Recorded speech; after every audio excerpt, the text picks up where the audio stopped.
Hello दोस्तों, सलाम नमस्ते ज़िंदाबाद। दोस्तों, आज का मौजू दुखद ही है, यानी इसलिए कि मुझे बात करनी चाहिए थोड़ी इस पे। कल रात की ये घटना है जिसके बारे में मैं आप लोगों से थोड़ी सी बातें शेयर करूँगा। यानी गाज़ियाबाद नोएडा की है और रात की 2 बजे या 2:30 बजे के बीच में ये एक हादसा हुआ था, जिसके अंदर 3 सगी बहनों ने 9वीं मंजिल से कूद के सुसाइड किया, ख़ुदकुशी की। आगे की स्टोरी हकीकत ओरिजिनल क्या है ये तो अब खुदा बेहतर जानता है, या कानून की कोई तफ्तीश होके उसके बाद में जो रिज़ल्ट सामने आएगा तब हमें पता चलेगा। लेकिन इस पर थोड़ी बहुत मुझे बात करनी चाहिए पेरेंट्स लोगों के लिए, माता पिता के लिए। मैं भी एक माता पिता हूँ, तो मैं भी चाहता हूँ कि मैं भी जितना मुझे इल्म है मैं इस पर थोड़ा सा शेयर करूँ आपसे, क्योंकि मैं असल में बात आ गई बेटियों की कि 3 सगी बहनों ने सुसाइड किया है। तो मैं भी है ना 2 बेटियों का पिता हूँ, फादर हूँ। तो क्या है कि मुझे असल में मेरी बेटियों से बहुत ज़्यादा लगाव है और बहुत ज़्यादा प्यार है। और मैंने अपनी ज़िंदगी में अगर कोई असली दौलत खुदा की तरफ से मुझे मिली है तो मेरी 2 बेटियाँ हैं, क्योंकि ये मेरा ज़हनी सुकून भी है और मेरी दुनिया भी है और मेरा दिल ही, यानी जो मुझे खुदा की तरफ से एक नेमत मिली है जिसके लिए मैं खुदा से बार बार इस चीज़ के शुक्र अदा करता हूँ कि अल्लाह ताला बेटियाँ दे। बेटियाँ बहुत प्यारी नेमत होती है।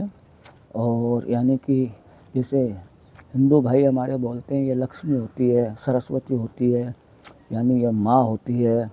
यानी यानी बेटियों की जितनी तारीफ़ करे कम है। हमारे जो पैगंबर नबी थे आखिरी, इन्होंने तो अपनी बेटियों के लिए बहुत सी मिसालें दी है। यानी कि बेटियों का मर्तबा और रुतबा इतना ऊपर बताया हमारे नबी ने कि इंसान इनके वाक़यात सुन सुन के हैरत में पड़ जाए कि यार बेटियों का खुदा की तरफ से इतनी बड़ी रहमत होती है क्या, आई समझ। तो हमारे नबी तो जब बेटी घर पे भी आती थी ना ससुराल से या कहीं से भी, तो वो खड़े होकर उसका इस्तकबाल यानी वेलकम स्वागत करते थे। बेटी आने पे वो खड़े हो जाते थे, क्या समझता हूँ ना। वो नबी जो इस दुनिया में हम मानते हैं कि खुदा के बाद में अगर किसी का सबसे बड़ा मर्तबा है तो वो आप नबी रसूल अल्लाह का है। तो वो अपनी बेटियों की यानी कि देखो मोहब्बत और एहतराम, रिस्पेक्ट और इज़्ज़त के अंदर वो खुद खड़े होके अपनी बेटियों का वेलकम करते थे। तो दोस्तों, बेटियां तो खुदा भगवान ईश्वर अल्लाह गॉड की दी हुई वो नेमत और रहमत है जो खुशनसीब लोगों को मिलती है। तो मैं चाहता हूँ कि पेरेंट्स लोग अपनी बच्चियों पे, बेटों पे, अपनी औलाद पे सब तरीके से ध्यान दें। और सारे इन मसलों का हल तो मैं एक बता देता हूँ। हालांकि इन 3 बच्चियों का मैं जिक्र किया हूँ जो मुझे दिल से दुख है, और उनके माता पिता को सब्र दे। और ये मसला इस टाइप का आ गया कि ये कानूनी दाव पेच वाला मसला आ गया, इसलिए हम अभी इसके बारे में कुछ नहीं बोल सकते। लेकिन यह है कि बहुत ही दुखद घटना है, बहुत ही यानी अफसोसनाक घटना है। ऐसा होना नहीं चाहिए। 3 सगी बहनें यानी कि जो 12 और 16 साल की उम्र के बीच में, तीनों 12 की, 14 की, 16 की, शायद 2-2 साल का हम फ़र्क मान ले तो भी 12, 14, 16 की 3 बहनें।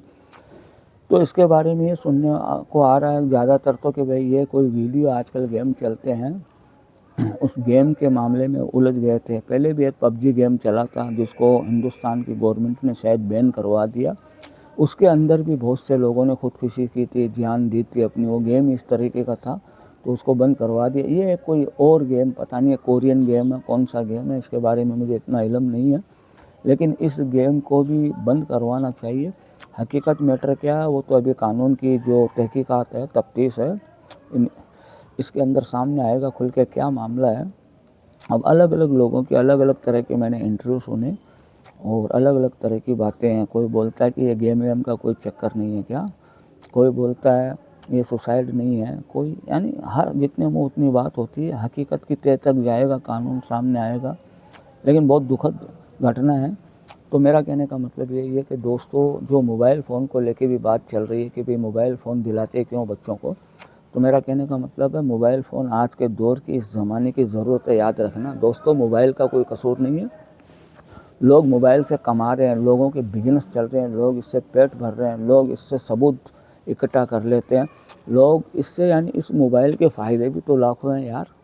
क्या उस दौर में नहीं था? बात अलग थी, इस दौर में है। हर आने वाले दौर में एक न एक टेक्नोलॉजी हमारे सामने आती रहेगी। बस वही है कि उसका सही इस्तेमाल कैसा किया जाए, यानी इससे नफ़े भी हैं, नुकसान भी। हर चीज़ के दो पहलू होते हैं।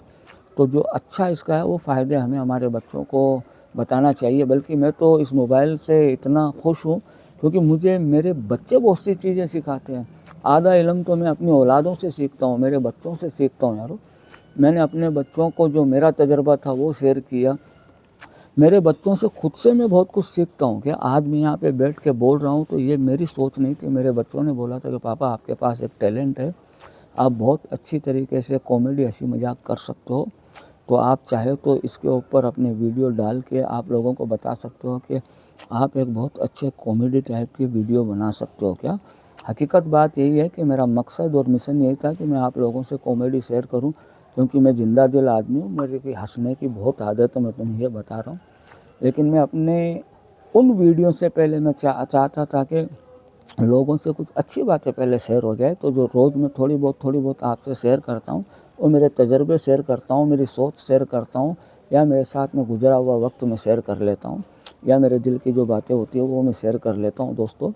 और हकीकत मेरा मकसद वही है कि आज नहीं तो कल जाके मैं आप लोगों से कॉमेडी वीडियो बनाऊँगा क्या।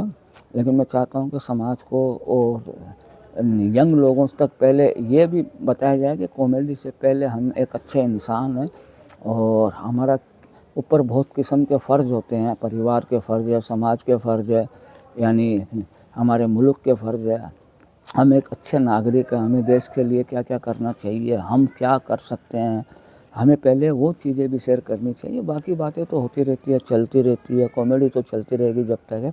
कॉमेडी हज़ारों लोग सुनाते भी। कॉमेडी के अंदर भी मैंने बहुत से कॉमेडी वीडियो भी देखे, उनमें यह है कि यार बहुत से लोग यानी आजकल गाली गलौच भी इस्तेमाल करते हैं, और कॉमेडी करने वाले चाहे ना अगर उस पर थोड़ी सी कोशिश करें तो बगैर गाली गलौच के भी अच्छी कॉमेडी हो जाती है। तो ये बात तो एक अलग हो गई। अब एक छोटा सा मैसेज, क्योंकि वीडियो लंबा भी होता जाता है, लोगों के पास इतना टाइम भी नहीं होता है कि लोग इतना लंबा वीडियो देखते हैं। वीडियो भी आजकल ज़्यादातर वही चलते हैं जो 30 सेकंड हो, 40 सेकंड हो, 50 सेकंड हो, किसी के पास टाइम नहीं होता है। तो दोस्तों जो ये हादसा गुजरा, हमने इस पे इस बात को ख़त्म करनी चाहिए। जो 3 बच्चियों ने खुदकुशी की है, ये बहुत अफसोसनाक मंजर है, और बेटियां जिसकी भी गई है ये बहुत दुखद है। बेटियां सारी सबकी होती है क्या, बेटियां किसी की भी हो, हम सबकी बेटियां ही होती है। वो क्या, बेटी किसी की भी हो, माँ किसी भी की भी हो, वो हमारी माँ ही होती है। बहनें किसी की, वो भी हमारी बहनें होती हैं। बेटियां बेटियां ही होती है। तो इस पर छोटी सी बात यह है कि यार अपने बच्चों पे आप गौर व फिक्र करें। आपको अपने बच्चों को सबसे पहले एक काम करना चाहिए, आप फ्रेंड बना के रखें। फ्रेंड आप तभी बना पाओगे कि पहले आप खुद एक अच्छे पिताजी या पापा डैडी बनोगे, तो आपके पास में बच्चे नज़दीक आएंगे। आप खुद बहुत अच्छे से जीने की कोशिश करेंगे। आप अच्छे से जीने की कोशिश करोगे तो इसमें क्या होता है कि आपके बच्चे ऑटोमेटिकली आपके फ्रेंड हो जाते हैं, और आप उनसे बराबर अच्छी बुरी हर चीज़ शेयर किया करो अपने बच्चों से। यानी सबसे पहले अपने बच्चों के आप बेस्ट फ्रेंड बने, और आप अपने बच्चों पे हल्की फुल्की नज़र भी रखें क्या, यानी उनको अच्छे से गाइड करके चले अपने बच्चों को, तो ये नौबत नहीं आती है। तो दोस्तों ये जो हादसा हुआ इसके अंदर कहीं ना कहीं कमी रही है, और कहीं ना कोई बात भी है, मसला भी है। तो ये वीडियो बहुत ज़्यादा लंबा हो गया दोस्तों, तो इस मैसेज को ये समझे, शॉर्ट में ख़त्म करते हैं। बाकी देखते हैं कल परसों इस पर और एक वीडियो बना लेंगे। यार अपने बच्चों पे तवज्जो दे, ख्याल रखें, ख़ासकर अपनी बेटियों पे, और अपनी बेटियों बेटों पे आप भरोसा भी करें। बच्चे बहुत अच्छे होते हैं, वो हमसे सीखते हैं। हमारे घर के बच्चों को हम कितनी भी तालीम दें उतना ज़्यादा नहीं सीख पाते। बच्चे ज़्यादा हमें देख के सीखते हैं कि हम कैसे चलते हैं, कैसे उठते हैं, कैसे हम बात करते हैं, हमारा रवैया कैसा है, हमारे ख्यालात कैसे हैं, हमारे विचार कैसे, हमारी भावनाएं कैसी है, वो ज़्यादा बच्चों पे असर करती है।